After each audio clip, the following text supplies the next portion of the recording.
मैं एक बात जरूर कहूंगा कि आज जितने वक्ताओं की मैंने बातों को सुना, मुझे ऐसा लगा कि हिंदुस्तान का इतिहास 11वीं शताब्दी से शुरू होकर 1947 पे आके खत्म हो जाता है। उसके अलावा हिंदुस्तान का कोई इतिहास है ही नहीं। और यह ऐसा इसलिए है क्योंकि हिंदुस्तान को धर्म की नजर से देखने की कोशिश की जा रही है, उसके आधार पर राजनीतिक रोटियां सेकी जा रही। हिंदुस्तान का इतिहास 5000 साल बल्कि उससे पुराना इतिहास है।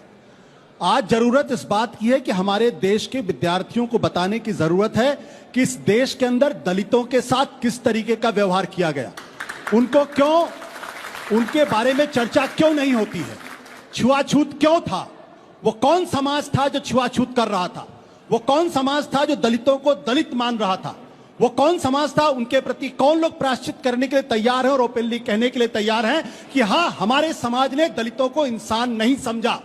वो कौन लोग थे जिन्होंने उनके कमर में झाड़ू बांध दिया कि अगर ये चलेंगे और अगर इनके पीछे अगर कोई दूसरी ऊंची जाति का आदमी चढ़ेगा तो उसके बाद वो अपवित्र हो जाएगा। वो कौन लोग थे जिन्होंने गले में लोटा बांध दिया था और ये कहा था कि अगर थूकेगा तो जरूर अपवित्र हो जाएगी जमीन। तो इसके बारे में चर्चा नहीं होती, आपको कभी पढ़ाया नहीं जाता, आपको भगवाकरण के नाम पे, तमाम चीजों के नाम पे किया जाता है। वो कौन लोग थे जिन्होंने पुष्यमित्र शुंग के नाम पर बौद्धों का बड़े पैमाने पर उनका कत्लेआम करवाया? वो कौन अजात शत्रु था जिसने अपने बाप का कत्ल किया था? वो कौन था?